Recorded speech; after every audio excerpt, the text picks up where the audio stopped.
Un homme de Dieu, ce n'est pas seulement le don, l'onction, prêcher, donner des révélations, guérir des malades, délivrer les gens, ressusciter les morts. Ce n'est pas ça seulement l'homme de Dieu. Il y a une dimension de l'homme de Dieu. À côté de cette dimension, il y a ce qu'on appelle des vertus. Les vertus, ce sont les caractères de Christ. Pourquoi il est important pour nous? Chercher les vertus dans la vie d'un père. On veut suivre. Il dit ceci en Matthieu 7, 17. Tout bon arbre porte de bons fruits, mais les mauvais arbres portent de mauvais fruits. Un bon arbre ne peut pas porter de mauvais fruits, ni un mauvais arbre porter de bons fruits. Donc, ce verset veut dire quelque chose de très simple. Ça veut dire que tu finiras comme ton père. Donc si tu suis un père adultère, avec le temps, tu vas finir adultère. Si tu suis un père qui aime l'argent, cupide, tu vas finir cupide. Un mauvais arbre ne peut pas produire de bons fruits. Donc mes amis, il ne faut pas regarder seulement son onction, pas regarder seulement comment il donne les paroles de connaissance, pas regarder comment il donne les révélations précises. Il faut regarder aussi sa vie, le type de vie qu'il a. Il ne peut pas dire non, moi je suis là, je sais qu'il n'est pas bien, mais je gère. Mon ami, c'est trop fort pour toi. L'apôtre Paul dit, fuyez de telle personne. Il dit, quel lien il y a entre toi et les ténèbres? Je suis en train de parler à quelqu'un qui m'écoute. Ton amour pour l'homme ne justifie pas que tu mettes ta vie spirituelle en danger, parce que le plan de Dieu pour toi est beaucoup plus grand que tu ne le penses. Il dit ceci dans le livre de Jean, le chapitre 13, verset 35. Il dit, à ceci, tous connaîtront que vous êtes mes disciples, si vous avez de l'amour les uns pour les autres. Pour Jésus, le baromètre de ceux qui lui appartiennent consistait non pas en onction, en puissance, mais en valeur.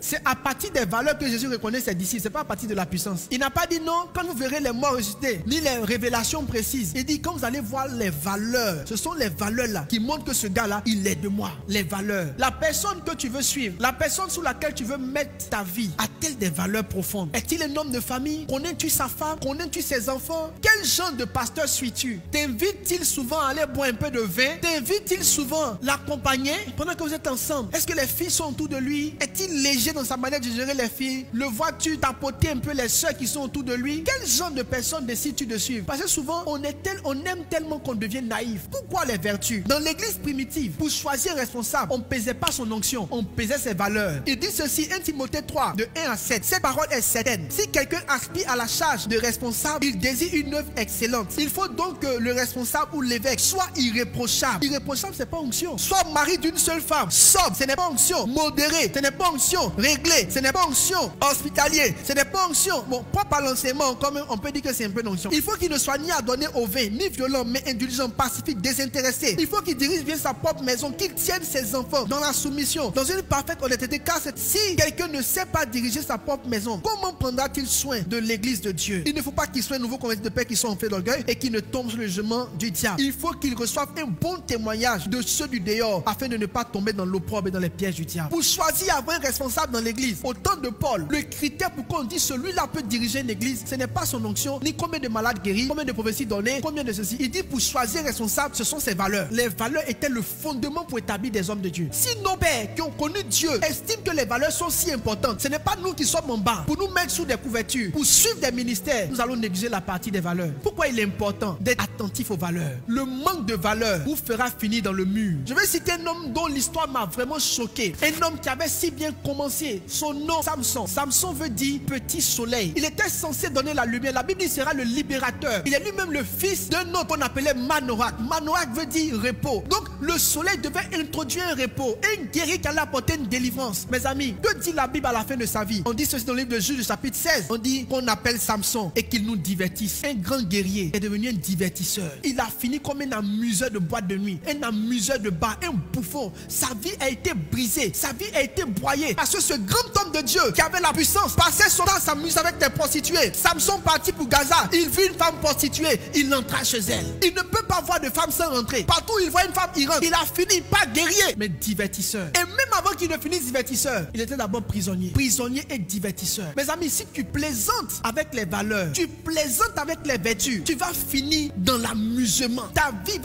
fin va faire pitié. Un grand homme comme Samson qui avait effrayé les nations, ses yeux ont été enlevés. Il a remplacé les bœufs. Il poussait la pierre pour rompre le bout, écraser le pain. Regardez sa fin. Une fin qui peut même le pousser jusqu'à perdre son salut. Finir dans le mur, c'est prendre le risque de perdre son salut. Ils diront au Seigneur, n'avons-nous pas fait des miracles, chassé des démons, fait ceci, fait cela? Il dit, je ne vous connais pas. Et pourtant ils l'ont fait. Mais ils ont négligé les vertus. Ils ont négligé la sanctification. Ils ont négligé la consécration. Mais ils ont servi avec puissance. Et je leur dirai, je ne vous connais pas. Vous qui aimez tout ce qui est à la mode là, ne suivez pas la mode, suivez les vertus. Allez demander demandé à un autre, Salomon. Salomon, lui, vers la fin de sa vie, à cause des femmes, il a fini par adorer Moloch. Moloch, pour l'adorer, on l'adorait avec du sang humain. Les commentateurs de la Bible disent qu'il avait tellement d'enfants qu'il prêtait ses enfants à l'adoration. Parce que c'est un Dieu qu'on n'adore pas avec le sang des animaux. On adore ce Dieu-là avec le sang humain. Et la Bible dit qu'il partait adorer ce Dieu-là avec ses épouses. Tu aurais qu'un grand homme qui a connu Dieu pouvait donner le sang de ses enfants pour adorer des idoles. À cause de femmes, il a fini dans la perdition, dans le mur, l'idolâtrie. Ne suivez pas un pasteur pour le suivre. Suivez-le parce qu'il a des vertus. Parce que vous finirez comme votre pasteur. Un mauvais arbre ne produit jamais de bons fruits. Soyez disciplinés et soyez engagés à savoir ce qu'il est, ce qu'il fait. C'est votre droit. Mes amis, quand Dieu vous donne un pasteur qui prie, quand Dieu vous donne un pasteur qui, jusqu'à présent, par la grâce de Dieu, se tient, jusqu'à présent, a pu garder le témoignage, bien qu'il ait ses faiblesses, priez pour lui.